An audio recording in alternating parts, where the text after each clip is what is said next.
So by way of a start, I want us to just be a little bit open and honest and reflective. Okay? So I'm going to ask you 2 questions. First question, I want you to close your eyes. Okay? I want you to put your hand in the air. Not yet. I want you to put your hand in the air if you feel comfortable offering help. So close your eyes. If you feel comfortable, raise your hand. Okay, keep your hands in the air if you feel comfortable. Now open your eyes and look around the room. Okay, so it's mostly everyone. Okay. Same exercise. Close your eyes.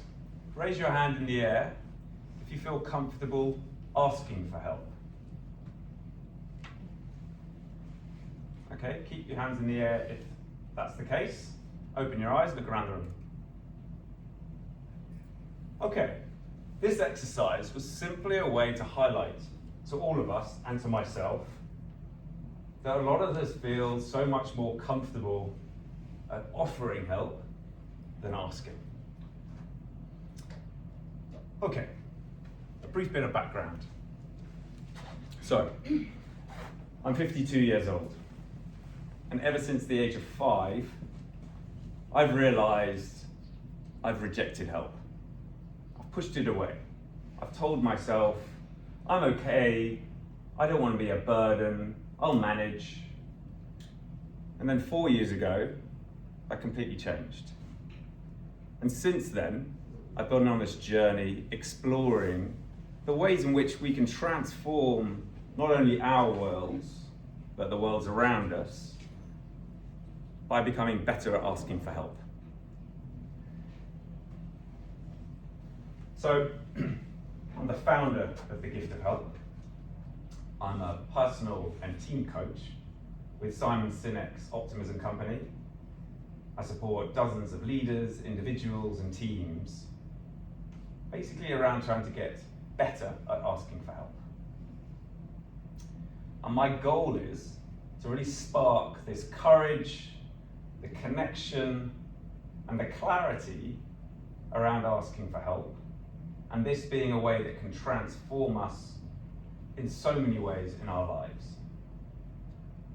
And today, for the next 15-20 minutes, I'm going to share with you my story, an inspiring case study, and then some insights and some tools that hopefully will support you and empower you on this entrepreneurial journey that you're about to start. Okay, so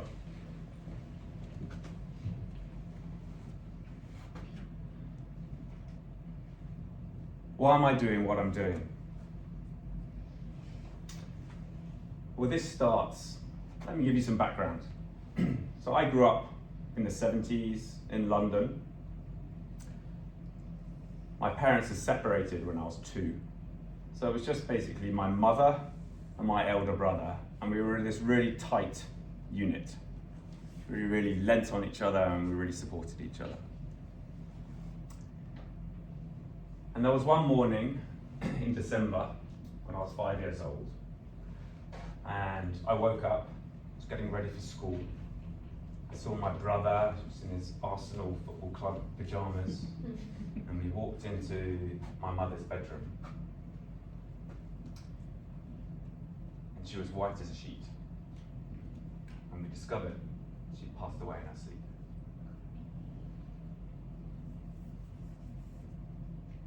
Now I recognize how that traumatic experience has influenced me as an adult, as a business owner, and how I've gone about my life.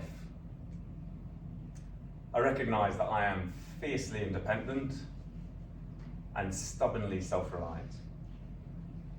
But I also recognize how this has served me through my life. It's meant I've been really driven to be the first person to go on holiday by myself, to leave home, to get a job, to buy an apartment, and really push myself to get ahead in my career. And this has led to a lot of success. I had a very successful career in advertising agencies, some of the best agencies at the time in the mid-90s in London. However, there was a cost. I pushed people away. I believed I had to do everything myself. I thought I had to know everything. And this led to pretty severe burnout. I started losing my hair, so this was actually 25 years ago. Started grinding my teeth in the middle of the night, getting eczema. And this continued to a point when I'm in my late 40s. I'd had quite a successful career in corporate world. I co-founded a startup. I was mentoring founders and business owners, particularly in the cycling world. This was my passion. I was captain of a cycling club, riding 12,000 kilometers a year. I think they call that your classic mammal. That's your middle-aged man in lycra. So I was a strong, healthy, mid-40s, middle-aged guy. I woke up one morning in the spring of 2022, and I was rushed to hospital. I had life-threateningly low red blood cells and like 0 platelets. And I was given a diagnosis of a blood cancer, non-Hodgkin's lymphoma, and a very rare autoimmune disease. And this experience forced me to accept help, to ask for it, because literally my life depended on it. But then also this had triggered a rethink as to how I want to make a living. What do I want to do with my life? I wanted to take this lived experience, this reflection on how I've pushed people away, I've got these narratives in my head that tell me I can't ask for help, and then share it in a way that could be inspiring to others out there to realize maybe they're doing the same thing. So this is when I decided to start The Gift of Help. It was my consultancy. Why do I call it The Gift of Help? Because of this experience of finally getting out of my own way and accepting and asking for help was clearly a gift to myself.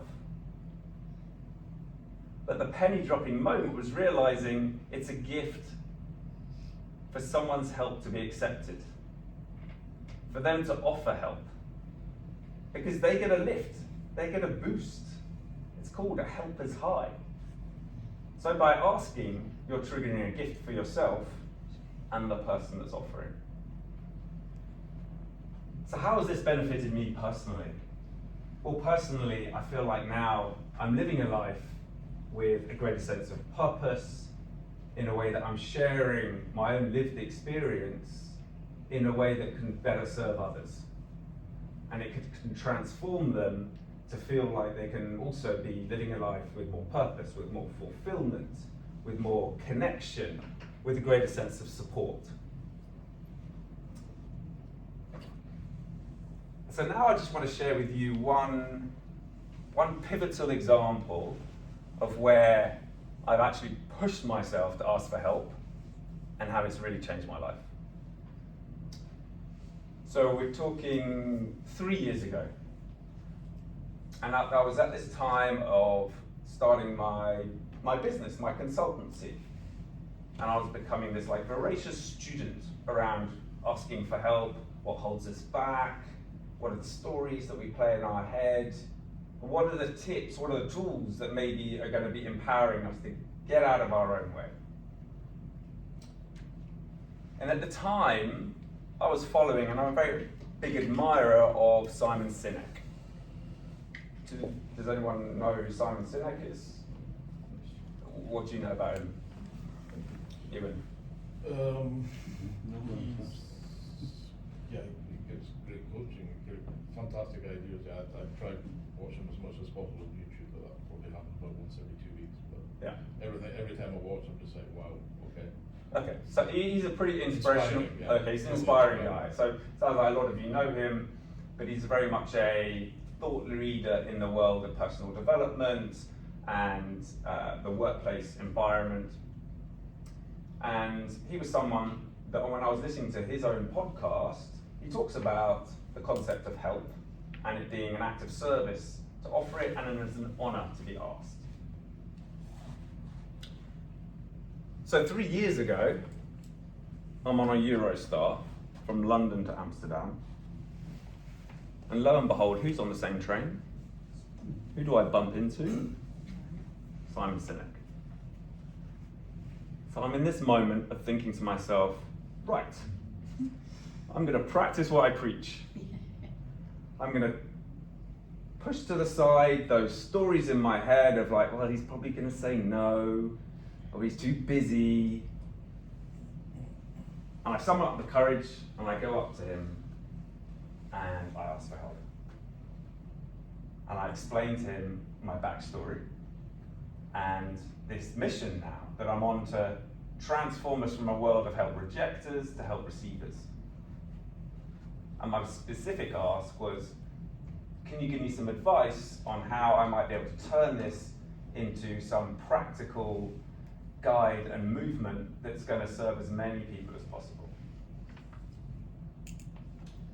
So the result of that was 6 months later, I'm invited to be an instructor with his Optimism company, coaching people to relearn and master this skill of asking for help.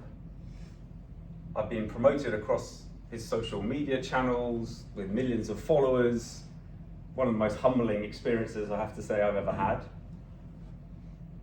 And now I'm living this life of trying to support and coach and help as many people to become more what I call courageous, more confident, and more clear at asking for help. Okay, so that's my story. Now we're actually curious to hear more about your own experience, your own relationship with help. I've talked about mine. So I'm going to ask you just to think back to those times when you know you've needed help. How did it feel to ask? Was it something that was comfortable? Was it something that was holding you back? What were maybe some stories that you had in your head? Who wants to share? Hi, I'm Ola. Yeah, I come from Syria. Yeah, in our culture, it's really difficult to ask. It's really a shame. It's A shame. Not, yeah, it's a shame. Yeah, it's not nice that when you meet somebody and you know that he might help you, that you go and ask him. It's really not good. They will say, "Oh, you are using him. You cannot do this." Even if you need, you don't ask. If he offers, you might take it, or you don't have to take it. But it's not a shame. Yeah, and when I came to Holland, I started to realize that everybody was telling me, you have to ask, and I was saying, no, I'm shy, I will not ask anymore, at all, I will not ask. But because I'm doing this for programs and all these incubators, yeah, I learned, but it took time. Yeah. It took years with me until I started to do it. Yeah. Even for small things, I couldn't do it for my kids in the school, you know. It's really small things, and it's always, and the strange thing that most of the time it's yes. Exactly. So thank you so much for sharing. You brought up some wonderful honesty and reflections. And if I repeat back what I've heard, culturally, we have to acknowledge sometimes it's made more difficult, just how we're brought up. So it's really interesting to hear from your own upbringing about this sense of shame. And actually, shame is the human emotion that we feel most uncomfortable with, we will most try to avoid.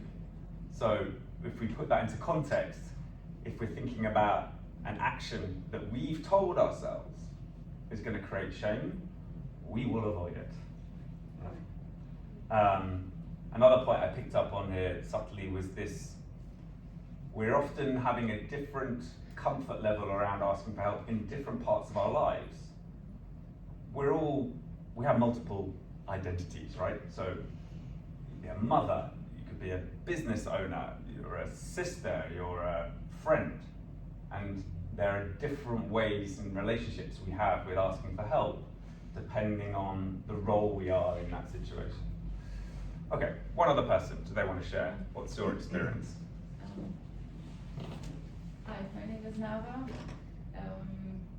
First of all, thank you for your story. It's incredible.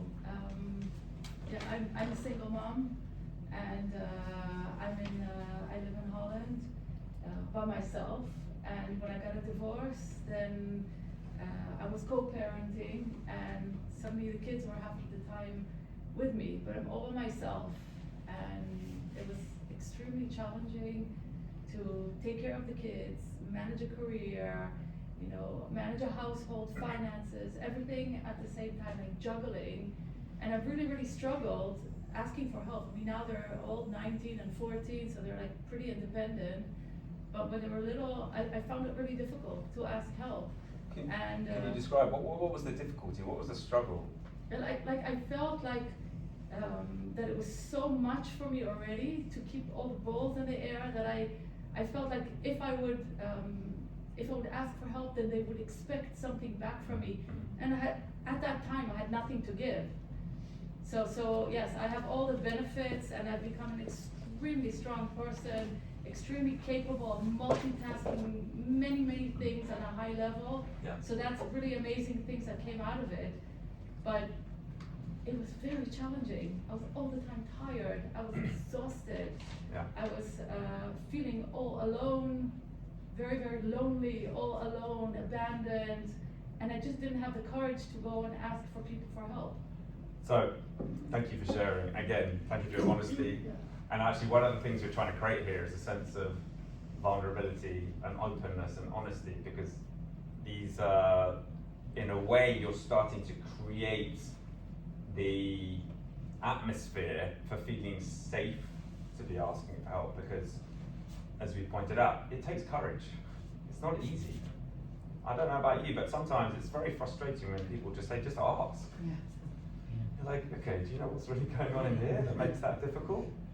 A couple of points to pick up on there. I relate to, and I need to speed up. I can talk all day about this. If you want. I think maybe what we all relate to is this sense of independence, and and also to admit that it's not easy when culturally it's revered and we're told that's the way we need to go about things. Second point is this expectation of when you ask you're owing them. It's like, well, now I need to return it. The reason why I wanted to do that exercise was simply open ourselves up to going, hopefully you feel like you're not the only one. With whatever story you got in your head, you're not the only person that is holding yourself back from it. So, what I want to do now is I'll close off with, I have a framework which is all around thriving with interdependence. It's quite a comprehensive framework that's going to help basically support people to become what I call like ninjas at asking for help, the masters, right? I'm not going to go through the whole framework today, but what I'm going to share with you is one tool that I think is very relevant to the stage you're at now in your entrepreneurial journey about the most effective way to put together your help request that's going to give you the best chance of getting a success and a yes. So, it's called the 3S Help Request Guide. 3 parts to consider. The first is what I call the struggle. The struggle is simply a very short sharing of the context you're in. What's holding you back? Where are you wanting to make more progress? The second is the stuck. What I mean by the stuck is to highlight where you're stuck, but more importantly, what is the desired outcome you want from that help? Because when you make that clear to the person you're asking, they can start to think maybe in a solution or in a way that you haven't thought about. Okay? So we've got the struggle, the context. The stuck, what is your problem and what's your desired outcome from the help request?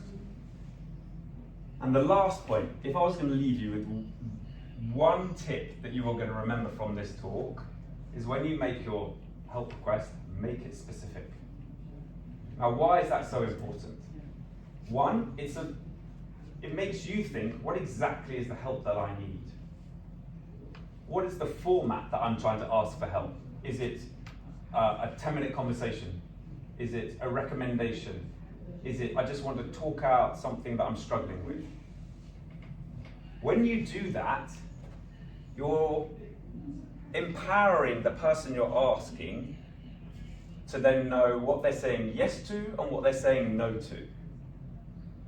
Or they might go, I know what you're after, but I can do it this way, as in I'm preferring to have a phone call rather than email your feedback.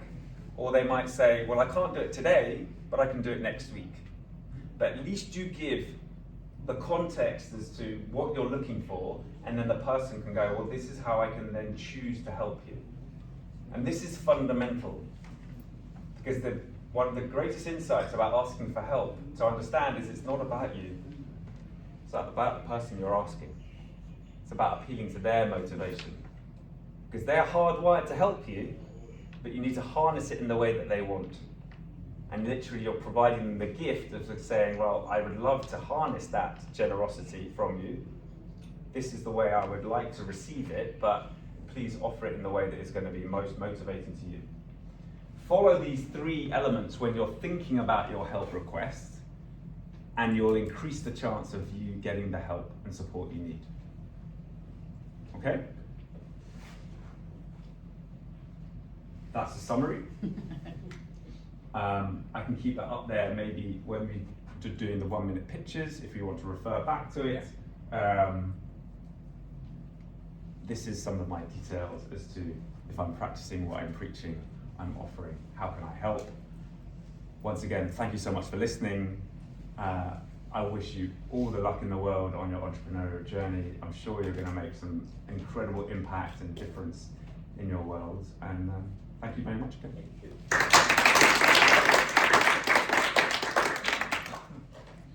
Thank you, Ashley.